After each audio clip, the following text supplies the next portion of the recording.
Voy a comenzar yo, hermanos, con este pequeño mensaje que espero sea de bendición para ustedes como lo ha sido para mí. Vamos a abrir nuestras Biblias en el libro de Salmos, capítulo 77, por favor, hermanos.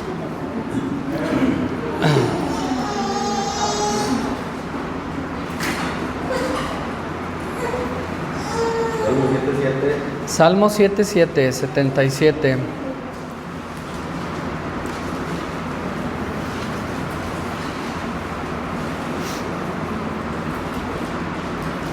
Y antes de comenzar a leer, como cada domingo, como cada mañana, vamos a hacer una oración.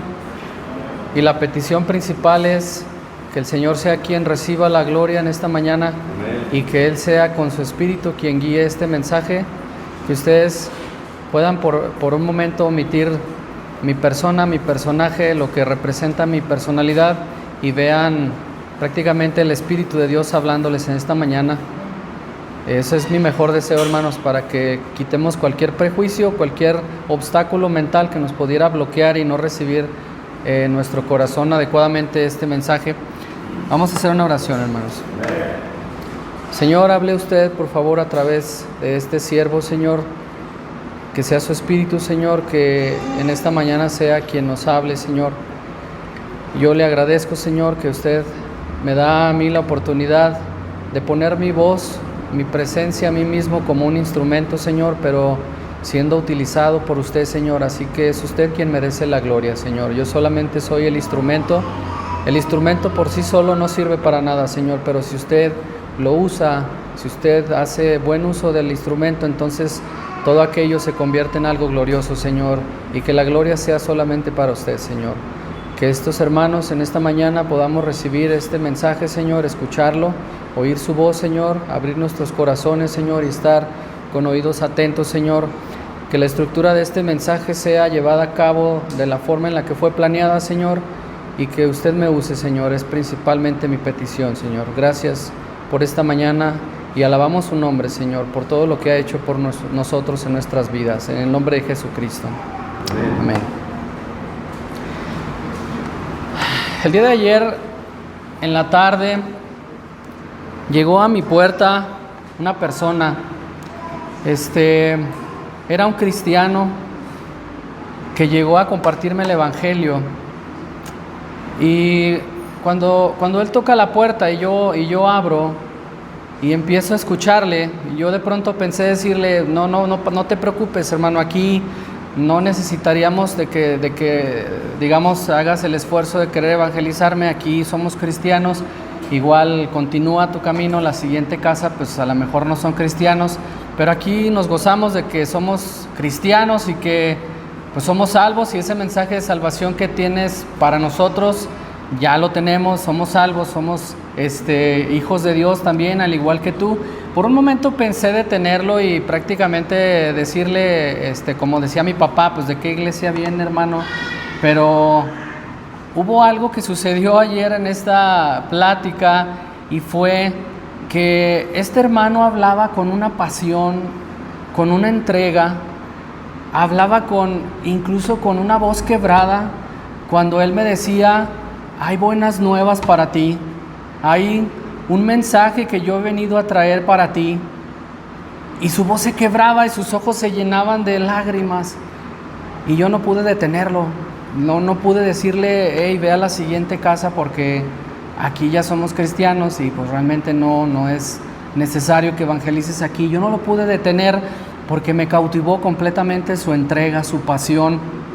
Cuando lo escuchaba hablar, hermano, parece como que yo estaba, como no sé decir, me sentía yo tan miserable cuando lo escuchaba. Decía: este tipo de personas, yo como quisiera ser como él, hablar del Señor Jesús con una pasión, con una entrega, con un corazón de esa manera. Y lo escuché hasta que él terminó su mensaje, hasta que me dijo que queremos venir y compartir contigo la Biblia y darte algunos estudios, y casi me rogaba, ¿verdad?, que lo dejara entrar. Y bueno, ya ahí fue donde sí le comenté: mira, somos cristianos y esto, y se gozaba. Y yo le dije: hermano, yo me gozo contigo esta mañana porque me has dado una gran lección, me has hecho sentir que se puede hablar la palabra del Señor con esa pasión que tú lo estás haciendo, como a veces nos hace falta, porque a veces es como tan repetitivo y siempre hablamos las mismas cosas y luego después se hace algo tan rutinario, pero cuando le pones esa entrega, esa pasión y cuando sientes y vives el mensaje que estás predicando, entonces la cosa cambia. ¿Sabes por qué? Porque el auditorio, la persona que te escucha se va a cautivar y va a ser más fácil que esa persona prácticamente te compre la idea de lo que tú le estás diciendo. Así le estuvieras diciendo una mentira, si tú estuvieras hablando con esa pasión y con esa fuerza que este hombre hablaba, yo estoy seguro que hasta terminabas creyéndole lo que él te iba a decir si es que era mentira. Pero bueno, gracias a Dios no era mentira, él me estaba hablando del Evangelio. Quise traer este ejemplo en esta mañana, hermanos, porque yo quisiera también hablar con esa pasión con la que este hombre hablaba el día de ayer. Yo quisiera cautivar sus oídos, hermanos. Quisiera que ustedes quisiera que ustedes quisieran que este mensaje no terminara y que siguiera hablando porque estaban escuchando al mismo Dios. Ojalá no llegue yo a lograr esa misma pasión que este hombre, pero yo le pido al Señor, hermano, que me use para que ustedes puedan recibir también bendición por mi parte, así como yo quiero escuchar de ustedes cuando compartimos, cuando hablamos en la reunión libre. Quiero escuchar de ustedes la forma, la pasión con la que agradecen al Señor y hablan a la iglesia. De esa misma manera yo quiero esforzarme, hermano, para que el Señor sea quien reciba la gloria y la honra. Amén. Salmo 77:2 dice: al Señor busqué en el día de mi angustia. Este mensaje, así como lo menciona este verso, se llama el día de angustia. Y no me estoy refiriendo a nada en particular, algún día en especial, algún hecho o relato bíblico que hable de que habrá angustia o de que ha habido angustia, pero lo que sí quiero es enfatizar en la forma en la que un personaje aquí en la Biblia oraba con unas ciertas características. Lo digo de manera introductoria, que lo primero que dice en este versículo es que había angustia, hermano, había algo, un sentimiento, una emoción que estaba siendo provocada por alguna razón, no sé exactamente cuál, porque la Biblia probablemente no relata cuál era la razón de esa angustia, pero hay una pregunta que yo tengo, hermano. Nosotros como cristianos, aún con el Espíritu Santo, con todo el conocimiento que hemos recibido a través de estos años, ¿tú crees que podemos caer en angustia, hermano, en algún momento? ¿Crees que podemos llegar a un punto de desesperación como lo hace este salmista Asaf, que dice que él clamó en el día o buscó en el día de su angustia? Yo creo que sí, hermano, y tenemos algunos ejemplos en la Biblia donde incluso el mismo Señor Jesucristo cayó en angustia. Recordarás aquella oración en el Getsemaní, donde el Señor dice que Él estaba angustiado, hermano. Él ya sabía lo que iba a pasar. Él sabía que Él iba a tener que hacer este sacrificio por la humanidad y que iba a traer algunas cuestiones a su vida, como que Él sentía que el Padre se había alejado de Él. Quizá esto era lo que más le causaba angustia, y todo ese dolor que iba Él a pasar le causaban angustia. Eso lo dice ahí en el libro de Mateo capítulo 26, del 36 al 39, para no leerlo y ir un poco más rápido. Pero el mismo Señor Jesucristo sentía angustia, hermano. Y hay otro ejemplo, el mismo libro de Mateo, en el capítulo 8, versículo 23, donde dice que Jesús estaba en una barca y con él unos discípulos, si lo has leído, y dice que de pronto había una grande tempestad y que parecía que la barca se hundía. Y los discípulos están ahí tratando pues de ver cómo mejoraban la situación, quizá, no sé, a lo mejor con una cubeta tratando de sacar el agua que se estaba metiendo ahí en la barca, mientras el Señor estaba dormido. Y mira qué interesante, hermanos, ellos tenían al mismo Señor Jesús ahí en la barca y aún así tuvieron temor, aún así se angustiaron, y después van y le despiertan y le dicen: Señor, pues ayúdanos, nos estamos hundiendo. El mismo Señor se levanta y con esa grande potestad y autoridad y soberanía, Él dice que Él aplacó al mar, la tormenta, y ellos se sorprendían, dicen: pues ¿quién es este hombre que los mismos vientos, la tormenta, el mar le obedecen? Pues ¿quién era? Pues el mismo Dios, ¿no? El mismo Dios que podía hacer que las tempestades se calmaran, que las tempestades prácticamente se volvieran en calma. Es ese mismo Señor el que estaba con estos discípulos, quienes tuvieron un momento de angustia, una pequeña crisis de angustia o una gran crisis, quién sabe, porque Imagínate, hermano, estar en un barco. Imagínate, yo no sé a qué profundidad, a qué altura del mar estaban, o qué profundidades, qué tipo de animales había, si las aguas eran pesadas, cómo era toda esta situación. Pero tuvieron miedo, pues a lo mejor no sabemos nadar, nos vamos a hundir, nos vamos a morir aquí. Pues yo creo que es un momento de grande angustia, ¿no? Y podemos nosotros llegar a tener este tipo de angustias. Hace algunos meses, hermano, yo te contaría una experiencia, y fue que ustedes recordarán en el mes de febrero, el día 6 específicamente, a mí me operaron del apéndice. Tenía yo bastantes dolores durante esa semana. Ese día que me operaron fue un sábado. Tenía yo mucho dolor. Total, el médico me dijo: es apendicitis, te vamos a operar, hoy en la tarde te opero. Y terminando la operación, pues prácticamente yo pensaba que pues hasta ahí iba a terminar. Pues es como, yo creo que a muchos de ustedes a lo mejor les han operado del apéndice y pues tanto como que pues duras unos días con dolor y después se desaparece y ya queda como si nada, ¿no? Porque incluso dicen que el apéndice es un órgano que no tiene pues una función muy vital o muy específica. A lo mejor realmente no sirve para, no sé si decir para nada, por algo está ahí. Pero bueno, pues prácticamente pasa de muy desapercibido en la vida de una persona que lo van a operar del apéndice, ¿no? Pero cuando salgo yo del quirófano, el doctor me dice: oye, te veo muy amarillo de la cara, te veo hasta verde, te voy a mandar a hacer estudios del hígado, te voy a mandar a hacer hepatitis A, B, C y todo el abecedario. Y me hizo unos estudios y me dijo que a lo mejor podía tener yo un problema en el hígado. Y luego después, para mi sorpresa, él me manda a hacer unos estudios por fuera, donde me analizan un parámetro que se llama amonio en sangre. No creo que nadie lo ha escuchado aquí, porque es algo que prácticamente le mandan a analizar a las personas que tienen cirrosis hepática o una enfermedad terminal del hígado. Entonces, cuando me hago estos análisis, ustedes, si les ha tocado hacerse algún análisis de sangre, sabrán que siempre ven el resultado y luego dicen: tienes 101 miligramos por decilitro de glucosa, entonces tu límite es de 80 a 110. Si estás dentro del rango, respiras, ¿no? Dices: estoy bien, o todavía no soy diabético. Pero en este caso, a mí me estaban dando un resultado, te voy a decir el número, de 985, si no mal recuerdo, cuando el parámetro era máximo 50. Y dije, pues ¿qué está pasando aquí? Estoy teniendo 20 veces más el problema, o este compuesto o este tóxico de amonio en la sangre. Quiere decir prácticamente que mi hígado ya no sirve. Hermano, eso me angustió completamente, se me vino la sangre al piso.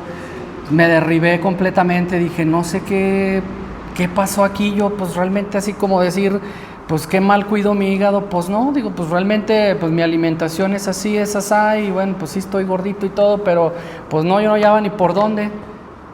Fue un momento de tal angustia, hermano. Yo creo que pasé algunos días sin dormir, porque yo pensé que tenía que suceder algo muy interesante ahí en mi salud, y que de pronto a lo mejor me iba a pasar, que me tenían que hacer algún trasplante de hígado. Y no sé si te has fijado que cuando pasan cosas como estas, te empiezas a imaginar lo peor, ¿no?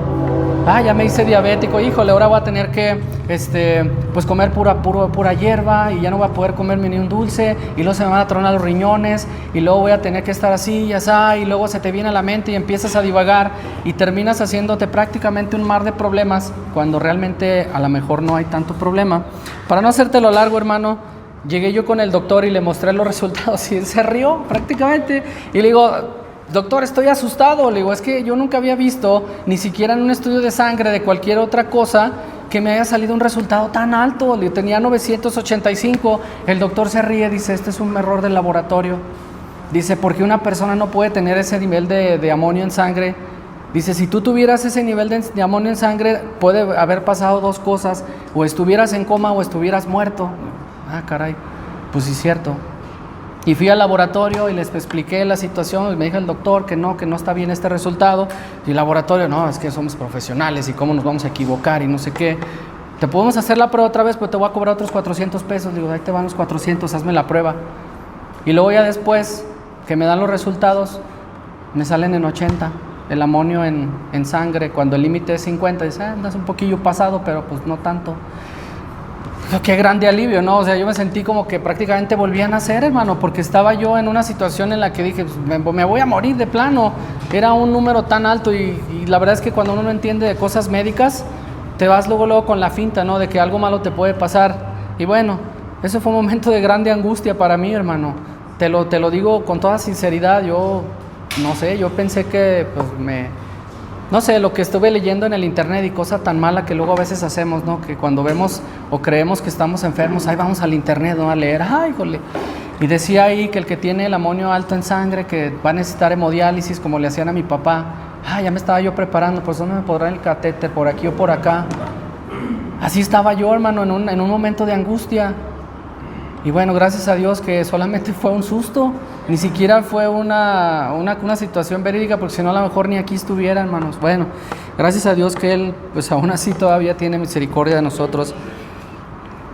Los cristianos podemos caer en angustia, hermano, es un hecho que vamos a caer algún día en el momento de la angustia.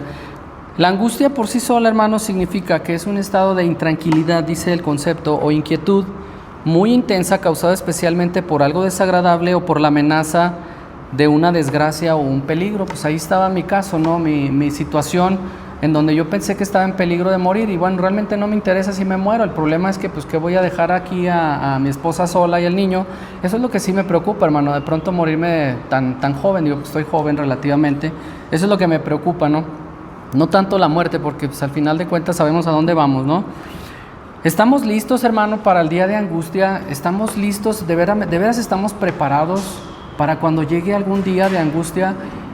Yo creo que no, hermanos, no estamos listos para cuando llegue un día de angustia. Y yo te soy sincero, hermano, yo no estaba listo cuando llegó este momento de angustia. Cuando yo me sentía con un pie en la tumba, como don Ramón, que cuando le decían, ¿se siente usted bien? ¿Sí se acuerdan de ese capítulo? Y que luego se iba y se veía en el espejo y veía una calavera. ¿Sí se acuerdan de eso? Así estaba yo, hermano, y realmente no estamos listos, hermanos. Yo creo que no estamos listos, pero hay una serie de cosas que quiero tocar aquí en este capítulo de Salmo 77 que de alguna manera nos van a preparar para el día de la angustia. Ojalá que sea de muy buena ayuda para ti. Para mí lo ha sido, y yo creo que será en algún momento. Quiero guardar en mi corazón este mensaje porque sé que me va a hacer falta en el día de angustia. Vamos a leer el mismo Salmo 77, pero vamos a leer prácticamente todo el capítulo. Vamos a hacerlo lo más rápido y luego nos vamos a ir deteniendo poco a poco en lo que dice este Salmo. Dice algo que me interesa aquí decir y notar en la parte de arriba. Si tu Biblia es como la mía, dice: al músico principal para Yedutún, Salmo de Asaf. Ahorita vamos a ir a ese detalle. Dice: con mi voz clamé a Dios clamé y Él me escuchará. Al Señor busqué en el día de mi angustia. Mi mal corría de noche y no cesaba, mi alma rehusaba consuelo. Acordábame de Dios y gritaba, quejábame y desmayaba mi espíritu. Y luego ahí dice una palabra entre paréntesis que dice Selah. Yo no sé cómo se pronuncia esa palabra, pero si la decimos literalmente como se escribe, pues dice Selah, ¿verdad? Así. Y vamos a ver más adelantito qué significa. Tenías los párpados de mis ojos, estaba yo quebrantado y no hablaba. Consideraba los días desde el principio, los años de los siglos. Acordábame de mis canciones de noche. Meditaba con mi corazón y mi espíritu inquiría: ¿desechará el Señor para siempre y no volverá más a amar? ¿Hase acabado para siempre su misericordia? ¿Hase acabado la palabra suya para generación y generación? ¿Ha olvidado Dios el tener misericordia? ¿Ha encerrado con ira sus piedades? Y nuevamente dice Selah. Y dije: enfermedad mía es esta. Traeré pues a la memoria los años de la diestra del Altísimo, y acordaréme de las obras de Jah. Sí, haré yo memoria de tus maravillas antiguas, y meditaré en todas las obras, y hablaré de tus hechos. Oh Dios, en santidad es tu camino. ¿Qué Dios tan grande como el Dios nuestro? Tú eres el Dios que hace maravillas. Tú hiciste notoria en los pueblos tu fortaleza. Con tu brazo redimiste tu pueblo, a los hijos de Jacob y de José. Nuevamente dice Selah. Viéronte las aguas, oh Dios, viéronte las aguas, temieron, y temblaron los abismos. Las nubes echaron inundaciones de aguas. Tronaron los cielos y discurrieron tus rayos, y dice: anduvo en derredor el sonido de tus truenos. Los relámpagos alumbraron el mundo, estremecióse y tembló la tierra. En la mar fue tu camino y tus sendas en las muchas aguas, y tus pisadas no fueron conocidas. Condujiste a tu pueblo como ovejas por mano de Moisés y de Aarón. Es muy bonito, hermanos, este salmo muy poético, en la forma en la que está escrito y el gran significado y la grande doctrina que involucra este salmo tan pequeño. Son solamente estos 20 versículos. Y yo quise sacar mi mensaje de este libro de Salmos porque tiene una gran enseñanza. Asaf, dice la historia, que era un músico. Y ¿sabes qué? Cuando yo escuché que era músico, ya rápidamente me identifiqué con él, porque yo también soy músico. Ahí me has visto todos los domingos con una guitarra ya vieja. Yo también soy músico. Y ¿sabes qué? Él, con este ministerio de esta música, porque él dice que él era músico de David, él era quien, yo no me imagino exactamente cómo eran esas reuniones, esos servicios, pero él estaba ahí como lo estoy yo ahorita en la guitarra, pero él era cimbalista, él tocaba ese instrumento que es el címbalo, que es un instrumento pues parecido así como escucha como unas campanas. Estuve ahí yo viendo algunos videos tratando de entender qué es un címbalo. Y es un instrumento bastante interesante, bastante complejo para tocar, diría yo, no como una guitarra, que es algo más, un poquito más sencillo. Pero en el libro de Segunda de Crónicas, no es para que lo busquen, hermanos, solamente es una referencia. Dice que a este Asaf incluso se le consideraba como un vidente, como un profeta. Entonces hay algo importante que sí podemos aprender de esta persona que se llama Asaf. Y lo que me da mucho gusto a mí, hermanos, es escuchar que él era considerado como una persona importante, no para el pueblo, pero yo creo que para Dios era importante. Y no sé si en algún momento, hermano, cuando tú y yo y los que a lo mejor tocamos aquí la guitarra, la alabanza, estemos en la presencia del Señor, Él se va a acordar y va a decir, mira, él tocaba la guitarra, órale, qué bien, gracias, ¿verdad? Que dedicaste tiempo a la alabanza. Si así no fuera, hermano, pues no importa. Yo creo que el servicio que hacemos en la alabanza es bastante importante y ha sido de bendición y de alguna manera yo creo que es gratificante para la persona. Para mí ha sido muy gratificante el estar al frente de la alabanza durante ya todos estos años, y yo creo que es un ministerio importante y que lo tenía este Asaf, y dice que sus hijos también, era algo que estaba heredándose en generaciones. Sus hijos también formaban parte de este grupo, de este coro, de esta alabanza que ellos practicaban en el templo, dice ahí. Bueno, nada más era para dar un poquito de brevario de historia de quién era este Asaf. Hacemos una labor importante, hermano, como músicos. Yo se los digo a mis hermanas, hermanos que tocamos la guitarra. Yo creo que es importante y no debemos menospreciarlo. Yo creo que el Señor se agrada de esto también, ¿no? Y fíjate cómo se agrada que incluso permitió el Señor que hubiera varios salmos escritos por ahí, el nombre de Asaf estuviera. Entonces, creo que sí es importante, hermano, y debemos considerarlo. Bueno, hay una situación que está ocurriendo ahí con este Asaf. Si pudiste darte cuenta, los primeros versículos, que es del 1 al 10, hay una situación que está por ahí presente y que no sabemos exactamente cuánto tiempo lleva, porque vemos un hombre, precisamente este Asaf, ya algo desesperado, algo como que está exponiendo en sí algo que parece ser una oración. Imagínate esta persona Asaf mencionando estas palabras como si fuera una oración, del versículo 1 al versículo 10. Y fíjate lo que dice el versículo 2. Dice, en el día de mi angustia al Señor busqué, bueno, lo dije al revés, mi alma, dice, mi mal corría de noche y no cesaba. Algo estaba pasando con Asaf, hermano. Él te dice que estaba en día de angustia, pero no necesariamente era un solo día, porque él dice que de día y de noche él no tenía descanso, no cesaba la angustia. Yo no sé si pudo haber pasado 2 días, una semana, un mes, varios años, quién sabe, ¿no? Ahora sí que es un poquito complicado poder saber cuánto duró esta angustia de Asaf, pero por ahí relata y dice, no cesaba, era de día y de noche. Imagínate, hermano, tú en un día de angustia o en días de angustia donde ni de noche ni de día puedas descansar. Y eso es lo que estaba diciendo Asaf. En la noche estaba ese mal y en el día yo no tenía descanso y no había un momento en el que él pudiera estar tranquilo, reposado, descansando, porque dice que ese mal no cesaba.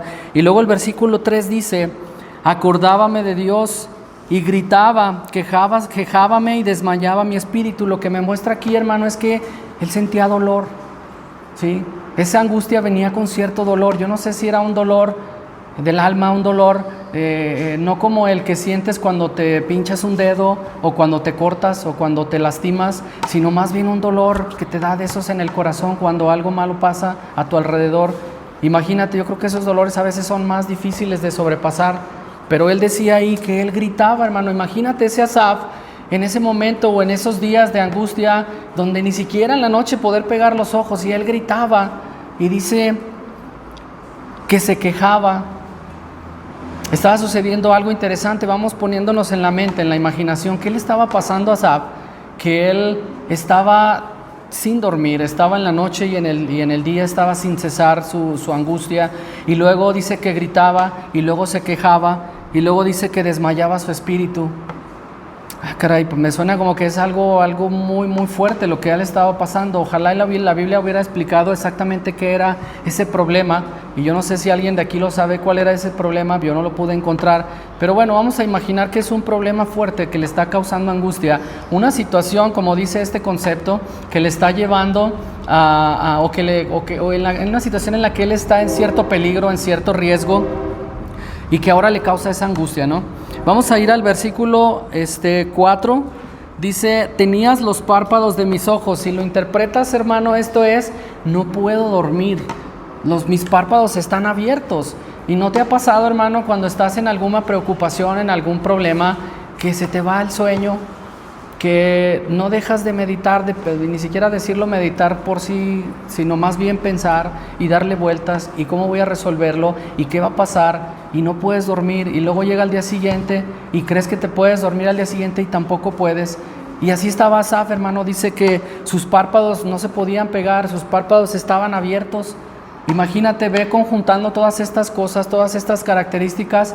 Él dice que de día y de noche no tenía descanso, y luego dice que gritaba y se quejaba y su espíritu desmayaba, y ahora dice que no podía dormir. Pobre hombre, hermano, algo de veras muy malo estaba pasando con Asaf, que él estaba orando de esta manera. Dice el versículo 5, y aquí consideraba los días desde el principio, los años de los siglos, acordábame de mis canciones de noche, meditaba con mi corazón. Me da la impresión, hermano, que Asaf estaba empezando como a querer reprochar algo, porque él decía, me acordaba de las canciones, y como que me está dando la impresión que él dice, oye, pues si yo soy de los que están ahí en la alabanza en la mañana, fiel, trayendo himnos nuevos, ¿y por qué me está pasando esto a mí? ¿Por qué no puedo ni dormir? ¿Por qué tengo este problema tan grande?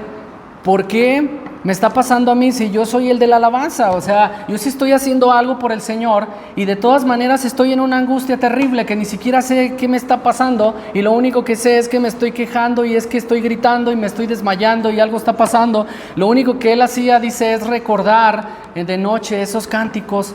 Pero suena aquí ese versículo, hermano, como que estaba queriendo empezar a reprochar algo, y más adelante lo confirma, si te das cuenta, y lo vamos a llegar a tocar.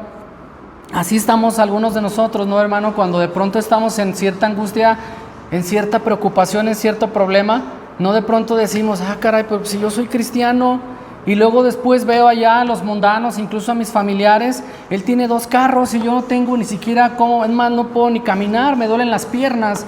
Él tiene una casa de 2 pisos y yo vivo en un tejabán. Como que algo está incorrecto, ¿no? Porque pues yo soy el hijo de Dios, yo soy el que debería de tener las mejores cosas, yo soy el que hago la alabanza, yo soy el que está ahí sentado, el que está tocando la guitarra. Quizá decía eso Asaf, y ahora estoy en terrible angustia. Bueno, qué difícil para él empezar a caer en este tipo de situación, en esta pequeña o grande desesperación.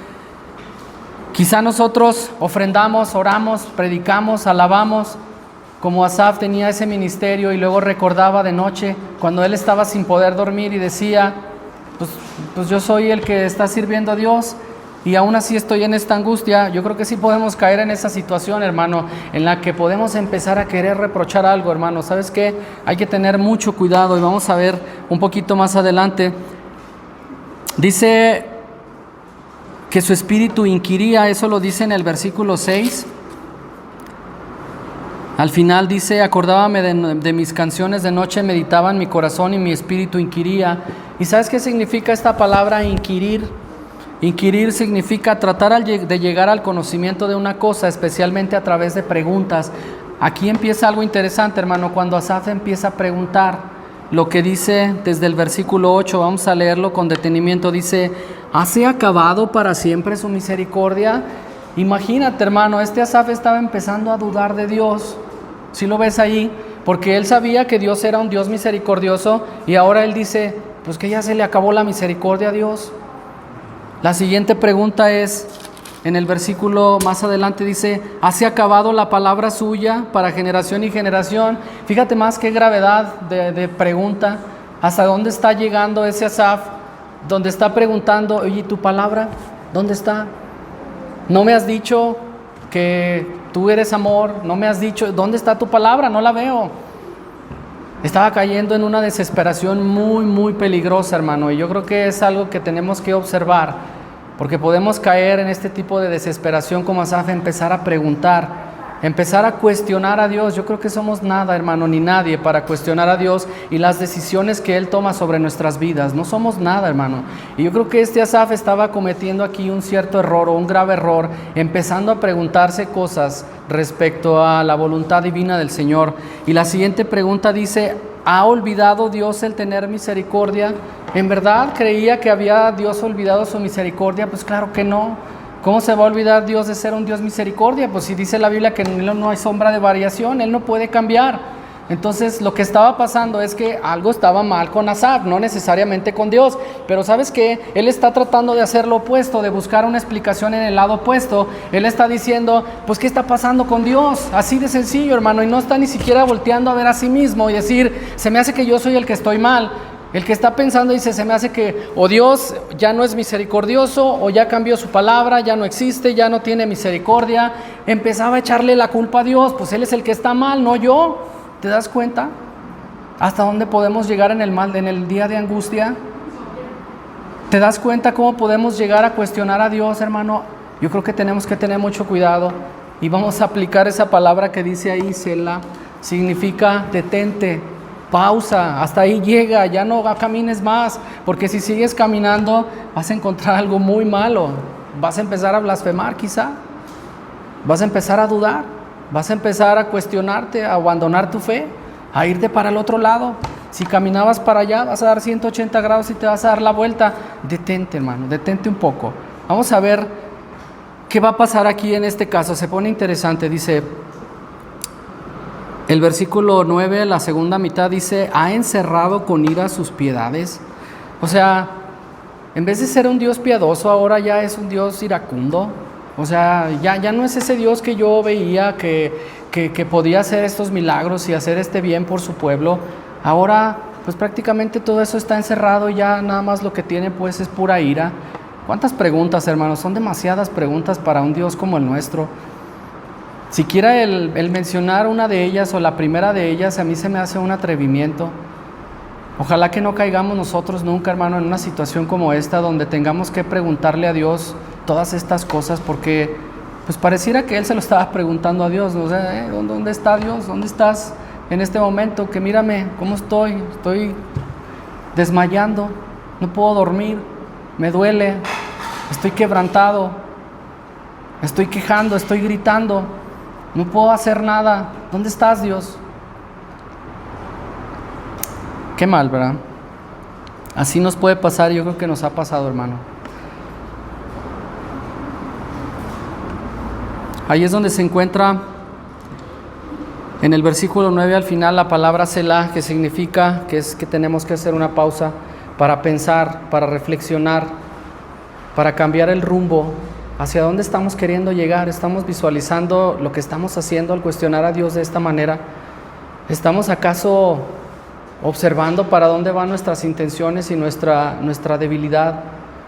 Y que estamos llegando al punto en el que vamos a lo mejor no sé, como ese Pedro, negando al Señor, diciendo, yo no le conozco y hasta con maldición. Ya, yo no te conozco, Dios, porque yo soy una persona que está en tal angustia y ya veo que ni tu misericordia ni nada, entonces empiezo a negarte.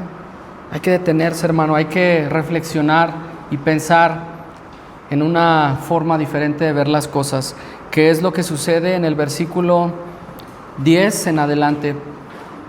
Dice el versículo 10, y dije, enfermedad mía es esta. Gracias a Dios que él llegó a esa conclusión, hermano. O sea, él dijo, es que no eres tú, Dios, soy yo. Así de plano. No era Dios, hermano, el que había cambiado. Algo estaba pasando con Asaf, que en ese momento de debilidad empezó a hacer todas estas preguntas.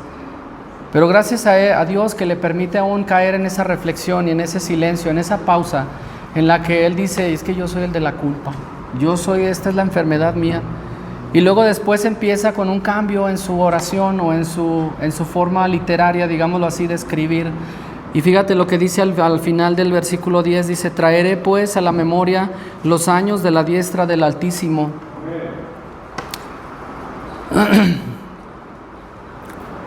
La primera cosa, hermano, que veo que hizo Asaf fue recordar, pero ya no a manera de reproche, porque se fija, recordaba él su canción o las canciones que él entonaba, ese címbalo que él tocaba, y luego después pensaba, pues si yo soy el de la alabanza, ¿y por qué estoy así? Ahora, él más bien recordaba una cosa, o recordaba varias cosas, y yo creo que es una de las claves, hermanos, si lo podemos decir así. Te voy a dar 4 o 5 claves de lo que hizo Asaf, aquí descritas en este mismo capítulo, que nos van a ayudar a recapacitar en el día de la angustia, para que podamos tomar una determinación importante y una determinación correcta. Entonces, lo que hizo Asaf fue recordar. Es la mejor forma que, dice, es mejor que recuerde qué es lo que has hecho por mí, no lo que yo he hecho, no lo que yo he hecho por ti. Es decir, en algún sentido lo que estaba diciendo Asaf era, voy a recordar los años en los que el Señor hacía cosas por nosotros, y más adelante vamos a ver que hay por ahí algunas obras que resalta Asaf, pero si lo pones en una balanza, él estaba diciendo, mejor voy a recordar lo que sí has hecho bien por mí, lo que sí me has bendecido, lo que sí he recibido de tu parte, no lo que no estoy recibiendo ahorita y que estoy clamando con esta oración. Es lo que estaba llegando a esa determinación Asaf.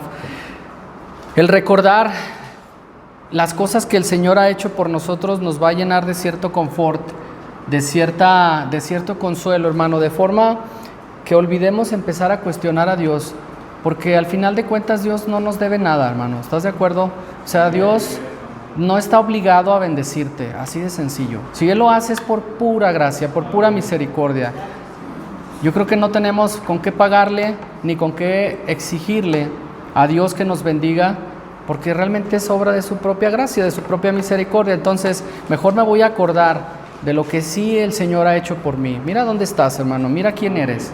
Mira lo que tienes alrededor, mira a tus hijos, mira tu salud, mira tu familia, mira, como decía la hermana, 1 año y medio de pandemia y no nos hemos enfermado. Mira todo eso, hermano, y no cuando estés enfermo de COVID te lamentes, Señor, ¿por qué no me has sanado? Pues si yo ofrendo todos los domingos, si yo canto bien fuerte, si yo predico y yo oro y yo te alabo. No, vamos a recordar lo que sí ha hecho el Señor, hermanos.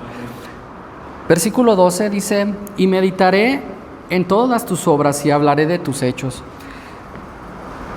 En nuestras oraciones, hermano, normalmente a veces enfocamos la atención mucho en mostrar el yo, el mostrar qué me está pasando, ¿no? Y no has caído en cuenta, hermano, cuando estás en oración, que empiezas a decir, Señor, mira, no tengo dinero, Señor, bendíceme, por favor. Mira, Señor, mi familiar está enfermo, y hablábamos de enfermedad hace 2 domingos. Señor, mira que no tengo trabajo, Señor. Oye, Señor, mira cómo estoy angustiado. ¿No te parece como que estamos a veces hablándole un poquito a lo que Asaf hacía? Como que estamos centrando toda la atención en nosotros, como que nada más estamos ahí como niños berrinchudos a veces, tirados en el piso, nada más diciéndole a Dios, ay, Señor, pues es que estoy bien mal, mira nomás cómo me tienes. Mira que no tengo ni qué comer, mira que no tengo trabajo, mira que ya me enfermé de esto, mira que estoy malo del otro. Y siempre enfocando nuestra atención en yo, y estamos como el yo-yo, ¿va? Yo, nada más yo. Y aquí lo que dice el versículo 12, meditaré en todas tus obras. En el libro que yo leí, hermano, para basarme en este para este mensaje, no quiere decir que te estoy dando, digamos, un mensaje que es una copia de lo que dice en un libro, sino que yo lo leí y de alguna manera me inspiró para hablar este tema. Dice que es mejor que tú traigas a tu oración: Señor, tú eres un Dios poderoso, y con todo ese poder, Señor, tú me puedes sacar de esta angustia en la que estoy. No se te hace como que hay un cambio ahí en la forma en la que estás diciendo las cosas, porque ahora estás enfocándote en el poder, en la gloria de Dios, no necesariamente en tu situación personal. Tú puedes meditar, decir: Señor, tú me tienes aquí ya por 35 años, tú me has dado alimento todos estos días, tengo una casa. Señor, tú lograste resucitar a Lázaro. Señor, tú lograste que el pueblo de Israel cruzara ese mar rojo, limpios, secos, con ese ejército detrás de los egipcios. Señor, tú lograste todas estas cosas. Mi situación es nada en verdad. Señor, tú puedes sanarme. Señor, tú puedes librarme el día de la angustia, porque yo sé que Dios eres tú y yo sé todas las cosas que tú has hecho. A mí nadie me va a engañar, Señor, porque yo realmente he visto en tu palabra que tú puedes hacer cosas como estas y muchísimas más grandes. ¿Qué es mi angustia? No es nada. Ese llanto, ese lloro, ese clamar, ese dolor que yo siento, que yo no puedo dormir 2, 3 noches, no es nada, Señor. Tú eres un Dios tan poderoso.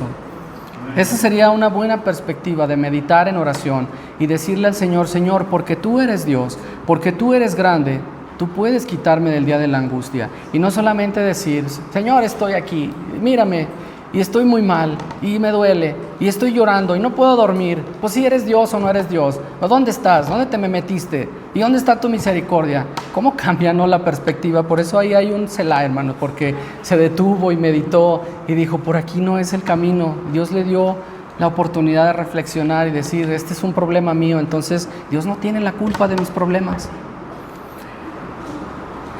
El versículo 13 y 14 dice: oh Dios, en santidad es tu camino, que Dios grande como el Dios nuestro. Tú eres el Dios que hace maravillas, tú hiciste notoria en los pueblos tu fortaleza. Con tu brazo redimiste a tu pueblo, a los hijos de Jacob y de José. En tu oración, hermano, alabas a Dios. Cuando estás en oración pidiéndole algo, todos hacemos peticiones de oración los jueves, ¿no? Cuando venimos aquí y los lunes, y que casi ya no sabemos de memoria las peticiones de cada uno, ¿no? Ustedes saben yo por quién pido, saben por quién pide el hermano Barrón, y cuando nos ponemos a orar, ahí vamos: Señor, te pido. Y cuando nos hemos detenido un momento para meditar, para decirle a Dios lo grande que es, para alabarle en la oración, para decirle: Señor, tú eres un Dios grande, Señor, alabado sea tu nombre, Señor, porque tú lo mereces, tú mereces la alabanza, Señor, y no nada más que yo venga aquí con toda esta bola de peticiones, sino que, Señor, seas tú primero engrandecido, tú seas alabado siempre, Señor. Aquí lo está haciendo este Asaf en el versículo, dije fue el 13 y 14, no está diciéndole ahí: ve, Señor, dice, es tu santidad, dice, en santidad es tu camino, tú eres el Dios que hace maravillas. ¿No te suena eso como una forma de alabar al Señor? Sí, ¿no? Pues finalmente lo que cantamos también nosotros, ¿no? Alabar a Jehová, naciones todas, pueblos todos, ¿no lo cantamos ahorita? Y cuando cantamos ese número 2 que le gusta mucho al hermano Pepe, yo creo que a todos: alabad, alabad, alabad al gran Rey. Nos detenemos un poco en nuestra oración, hermano, para decirle a Dios: te alabo, Señor, por quién eres tú y por lo que has hecho. Si no lo estamos haciendo, hermano, yo te recomiendo que sigamos el ejemplo de Asaf, que no nada más nuestra oración sea una expresión egocentrista. Eso quiere decir que nada más hables de ti y de tus problemas, sino que también uses una gran parte del tiempo para meditar en Dios, para alabar al Señor, porque eso también el Señor se agrada. Versículo 15 al 19 dice: con tu brazo redimiste a tu pueblo, a los hijos de Jacob y José. Otra vez viene un Selah. Dice: viéronte las aguas, oh Dios, viéronte las aguas, temieron y temblaron los abismos. Las nubes echaron inundaciones de aguas, tronaron los cielos y discurrieron tus rayos. Anduvo en derredor el sonido de tus truenos, los relámpagos alumbraron el mundo, estremecióse y tembló la tierra. En el mar fue tu camino y tus sendas en las muchas aguas, y tus pisadas no fueron conocidas. Tenemos que confiar en Dios, hermano. Tenemos que confiar porque no nos queda de otra, así de sencillo, ¿verdad? Y fíjate lo que está ahí viendo, la forma en la que él reflexiona y coloca una expresión algo, digamos, poética, si le quieres llamar, cómo Asaf está volteando a ver a todas las maravillas que Dios ha hecho.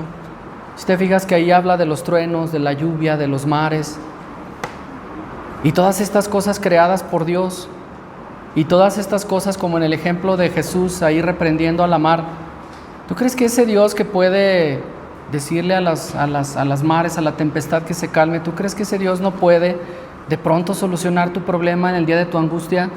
Sí puede, hermano, pero ¿sabes qué? Lo que estaba haciendo aquí Asaf estaba reflexionando, pues es que yo tengo un Dios grande, pues es que este Dios es el que incluso dice que la tierra se estremece. Cuando la tierra ve la presencia de Dios, se estremece y ve el ejemplo, como te decía, de que Jesús fue capaz de calmar esas aguas. ¿A poco no te da esa confianza, hermano, que dice que tienes un Dios grande? Sí. Y que dice el versículo, creo que es en Corintios, perdón porque soy malo para recordar citas, que quién nos apartará del amor de Dios, y todos estos ejemplos que dice allí. Entonces, hermano, creo que lo único que nos falta, o algo muy importante que nos falta es, como ya lo dije, no centrar nuestra oración simplemente en las quejas y en las peticiones, sino también en confiar en el Señor, decir: Señor, tú tienes todo este poder, porque tú puedes, no sé, crear cosas de la nada, tú puedes hacer que los mares se abran para que tu pueblo pase por ahí en medio. Entonces tú puedes con esta pequeña angustia, con este pequeño dolorcillo que traigo por ahí. El Señor puede, hermano, yo creo que es cuestión de confiar. Versículo 20 dice: condujiste a tu pueblo como ovejas por mano de Moisés y de Aarón. El Señor es nuestro pastor, hermano, nada nos faltará. El Señor es el buen pastor y el buen pastor da su vida por las ovejas. Entonces, hermano, todas estas cosas que tenemos valen mucho más la pena en una oración que simplemente tirarme al piso, como decimos coloquialmente, y simplemente ponerme a llorar y poner ahí todas mis peticiones. Ay, Señor, es que no tengo esto, es que aquel está enfermo, como en el caso del estudio anterior. Señor, el que amas está enfermo. Aquí estoy, mira, yo soy el que amas y luego aquí estoy enfermo. Pues ¿de qué se trata esto? ¿Ya no tienes misericordia, Señor? ¿Ya se te olvidó tu palabra? ¿Ya no eres el mismo Dios de ayer? Claro que sí, hermano, Dios es el mismo hoy, ayer y siempre, y por los siglos será el mismo, ¿no? Entonces, ¿crees que Dios, hermano, es un buen pastor? Pues hay que decírselo, hermano, en oración: Señor, tú eres el buen pastor y yo sé que tu vida diste por mí, porque soy de tus ovejas, y ahora tú puedes con esta pequeña angustia que estoy pasando. Vamos a leer el libro de Éxodo capítulo 14, hermanos, para ilustrar lo que he estado hablando y cosas que habla aquí Asaf. Éxodo capítulo 14.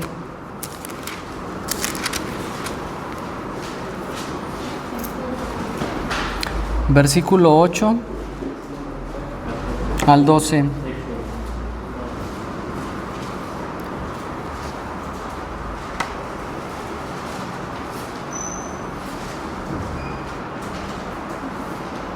Dice: y endureció Jehová el corazón de Faraón, rey de Egipto, y siguió a los hijos de Israel, pero los hijos de Israel habían salido con mano poderosa.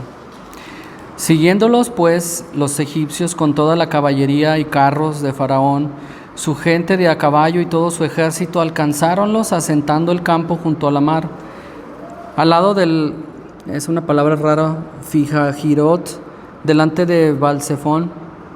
Y cuando Faraón se hubo acercado, los hijos de Israel alzaron sus ojos, y he aquí los egipcios que venían tras ellos, por lo que temieron en gran manera, y clamaron los hijos de Israel a Jehová, y dijeron a Moisés: ¿no había sepulcros en Egipto que nos has sacado para que muramos en el desierto? ¿Por qué lo has hecho así con nosotros? Dice que nos has sacado de Egipto. ¿No es esto lo que te hablamos en Egipto diciendo: déjanos servir a los egipcios, que mejor nos fuera servir a los egipcios que morir nosotros en el desierto? Fíjate qué caso tan interesante, que viene muy apegado, muy adecuado a este mensaje. Por ahí está el pueblo de Israel ya saliendo de Egipto después de tantos años de esclavitud. Y cuando de pronto parecía que Faraón ya se había doblegado, de repente otra vez dice que Dios le endureció Y ahí va detrás de los israelitas, ¿no? Y fíjate la actitud del pueblo de Israel. De repente empiezan a dudar, a temer, como Asaf en su angustia, ¿no? Ay, caray, Señor, pues ¿dónde estás? No me dijiste que tú eras el que me iba a sacar y no te decíamos, Moisés, pues ¿para qué nos sacabas de ahí donde estábamos? Si ahí teníamos sepulcros, ahí nos hubiéramos quedado a morir. ¿Para qué nos salimos a morirnos al desierto? Cuánta queja, hermano, cuánta queja surgía a partir de esta situación que estaba pasando, ¿no? Y lo mismo le sucedía a Asaf en ese día de angustia, hermano. Él empezaba a temer, empezaba a ver que su situación se acercaba, que como estos carros del faraón le acechaban, así veía Asaf acercarse esta destrucción, digamos, o esta angustia, al igual los hijos de Israel, a la viceversa. Ellos veían cómo su angustia llegaba, cómo estos carros se veían que venían tras de ellos y que les iban a matar. Y ya prácticamente están diciendo, pues ya aquí ya nos morimos, aquí ya se acabó. ¿Y dónde está la confianza, hermano? ¿Y dónde está ese Dios tan poderoso que te ha llevado hasta ahí? ¿Y dónde está todo eso que te ha llevado hasta ese momento y que ahora estás prácticamente en un momento de debilidad, de angustia, y ya con eso ya tiraste la toalla? Ya dijiste, no, pues ya aquí me vine a morir. Aquí en el desierto, siquiera allá en Egipto teníamos tumbas, pero aquí ya nos vinimos a morir. Muy parecida, hermano, la situación aquí con el pueblo de Israel a lo que Asaf estaba sucediendo. Y vamos a leer, me quedé en el versículo 13, dice: y Moisés dijo al pueblo: no temáis, estáos quedos y ved la salud de Jehová, que él hará hoy con vosotros, porque los egipcios que hoy habéis visto, nunca más para siempre los veréis. Jehová peleará por vosotros y vosotros estaréis quedos. Entonces Jehová dijo a Moisés: ¿por qué clamas a mí? Di a los hijos de Israel que marchen. Ay, caray, esta parte me hizo a mí, como dice ahí la Biblia, un silencio, una pausa. Fíjate lo que Dios está diciendo ahí. Pues, ¿por qué me estás clamando a mí? ¿Y tú qué estás haciendo? No te fijas ahí la expresión de Dios. Dice, ¿por qué clamas a mí? O sea, pues párense y marchen, no nada más estén ahí tirados, ahí lamentándose. Ay, Señor, es que aquí nos vamos a venir a morir. Dice Jehová: ¿por qué claman a mí? Dile al pueblo que marche, dile que hagan algo, dile que se levanten de donde están, que no se queden ahí sentados, tirados, acostados, llorando. Párense y marchen, es lo que está diciendo el Señor, hermano, y eso también tiene una gran enseñanza con nosotros. Hermanos, llegará el día de angustia, Dios mismo quizá nos pondrá en una situación así. ¿Y sabes por qué? Porque Él también quiere probar nuestra fe, eso es claro. Es probable que tú ores igual que Asaf, pidiendo o poniendo tu situación por delante y dudando de Dios, así como los hijos de Israel clamaron, ¿no? Quizá llegarás al borde del colapso, como estaba ese Asaf, ya preguntándose si de veras existe Dios o no, o como los hijos de Israel ahí enfrente del mar, ya prácticamente están en su precipicio, están en el acantilado a punto de caer, están a punto de ser muertos. Ellas así como lo veían. Quizá tú así vas a llegar, hermano, a un punto en el que vas a creer que todo se acabó, que todo se derrumbó, como dice la canción. Verás el mar frente a ti y creerás que no saldrás de allí, que ahí ya se acabó tu vida. Pues no, hermano, a lo mejor no. Debes detenerte, debes de practicar ese silencio, esa pausa de reflexión y cambiar de dirección como lo hizo Asaf. Ya no es el yo, ya no es el nada más reclamar mi situación, sino voltear a ver quién es Dios. Entonces, ¿en quién estoy confiando? Eso es la dirección correcta por la cual tenemos que tornar. Pero hay que hacer algo, como dice aquí el versículo, no clames, o sea, levántate y marcha, ¿verdad? Dice el Señor, y vamos a reflexionar un poco en ello. Dice: la oración debe buscar exaltar el nombre de Dios por lo que ha hecho, por quién es, por el poder y autoridad que representa, así como por el pastor que es, que cuidará de sus ovejas. Si estás en angustia y sientes que Dios no responde, no es bueno quejarse como el pueblo de Israel, que decía que quizá mejor haberse quedado en Egipto antes de morir ahogados o asesinados por los egipcios. Es mejor tener paciencia y confiar. Estoy leyendo mis conclusiones que anoté, hermano, perdón. Dios proveerá de una salida. Pero no podemos quedarnos sin hacer nada. Dios dice: ¿por qué clamas a mí? Lo dice en el versículo 14 y 15. Hay que marchar en busca de una salida. ¿No te has fijado, hermano, que a veces oramos, decimos: Señor, quiero sabiduría, Señor? ¿Por qué no me das sabiduría, Señor? Y luego te das cuenta que pasas 6 horas al día en el Facebook y no estás leyendo la Biblia. Entonces, ¿por qué le pides a Dios sabiduría? No te va a llegar de la nada. Tú tienes que hacer algo, hermano. Así como decía Dios al pueblo de Israel, le decía a Moisés precisamente: no clames, mejor párate y haz algo. No pidas nomás, o sea, tú tienes que hacer tu parte, tú tienes que levantarte, tú tienes que marchar, tienes que ir en búsqueda de esa salida porque Dios va a estar allí contigo, ¿no? Pides que Dios que te alimente y no extiendes tu mano para tomar un alimento, como si Dios tuviera que hacer magia para ponerte la manzana en la boca o la cucharada en la boca. Tienes que extender tu mano, hermano, buscar los alimentos. No esperes a que te lo den en la boca, a menos que tengas una situación especial que no puedas ni siquiera extender tu mano, como que estás así y no puedes ni moverte. Hay que hacer algo, hermano. Dice el versículo, marcha, dile al pueblo que marche. Tú pides a Dios que te provea y no buscas trabajo, como don Ramón, que se paraba a pedir trabajo, por así que buscando que no encontrara, ¿no? Y que le dicen, ¿cómo le fue? Pues no, tan bien. ¿No encontró trabajo? No, sí encontré. Sí lo han visto ese, ¿verdad? No, bueno, si tenemos necesidad, hermano, no esperemos a que el Señor nos ponga las cosas ahí en la mesa. Vamos a pararnos y hacer nuestra parte, ¿no? Pides a Dios que te sane y no vas al médico esperando como si de pronto así la sanidad fuera a venir a tu vida. Yo creo que también Dios utiliza medios como los médicos y los medicamentos. De alguna manera lo hace, hermano. ¿Sabes por qué? Porque también usa al carnicero, al panadero, usa al de la tienda de abarrotes para que tú vayas y compres esos productos, usa al campesino para que pueda la tierra dar su fruto. No creas que todas las cosas salen así nomás porque sí. Dios lo puede hacer, pero Él ha decidido utilizar estos medios, hermano, para su gloria y su honra, para poder ser útiles en este aspecto, hermano. También hay medios, hermano, hay cosas que podemos nosotros observar que Dios usa, como los médicos, hermano. No es como que digas tú, bueno, no me voy a olvidar de Dios y me voy a confiar en el médico nomás, no, hermano, pues es que dice la Biblia también que Él es el que sana tus dolores, ¿no? Entonces, vamos a poner nuestra parte como el pueblo de Israel, ¿no? Vamos a levantarnos, vamos a marchar, vamos en búsqueda de esa salud, de ese médico, porque ahí también tenemos al médico de médicos que va a estar con nosotros, ¿no? Dios dice, ¿por qué clamas? Marcha, va. Eso nos enseña que tenemos que hacer algo por nuestra parte. Hay muchos hermanos que han dicho y se han ido de esta iglesia, hermano, pensando que aquí no se dan buenos mensajes, que ya están aburridos del pastor, que aquí no, como decía, ¿quién decía? Es que lo que usted dice no me edifica. Creo que era NASA, ¿no? Le decía a mi papá. Así hay muchos hermanos que incluso se han ido de esta iglesia, hermano. Pero el que tú no estés edificado no tiene otro responsable más que tú mismo, ¿no? ¿Sí? No esperes, hermano, a que Dios te ponga todo en la mesa. Marcha, párate, levántate, haz tu parte, hermano. Así es como Dios lo exige. Ya viste este versículo, ¿no? ¿Por qué clamas a mí? ¿Por qué le estás diciendo a Dios, ay, si es que estos mensajes son tan malos que hasta me duermo en la iglesia? Son tan malos los mensajes. ¿Y tú qué estás haciendo, hermano, para poder edificarte? ¿Estás leyendo la Biblia? ¿Estás compartiendo en la iglesia? ¿Estás meditando en el Señor? ¿Estás en oración? ¿Estás marchando, hermano? Como el pueblo de Israel debía marchar. No, hermano, es que es bien fácil decir, pues es que pues yo no recibo lo que necesito, sí, pero pues también tú no haces nada por lograrlo.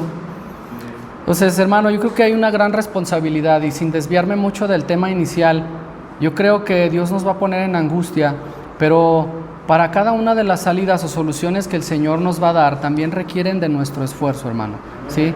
¿Has visto personas enfermas de depresión, de ansiedad? Lo hemos visto por todos lados. A veces llegan a requerir de ciertas cosas y ¿sabes qué? No necesariamente estoy hablando de medicamentos, pero bueno, en algún sentido puede ser necesario. Tampoco quiero contradecir lo que estoy diciendo, pero ¿sabes cuál es el mejor remedio para la ansiedad? Levántate y marcha.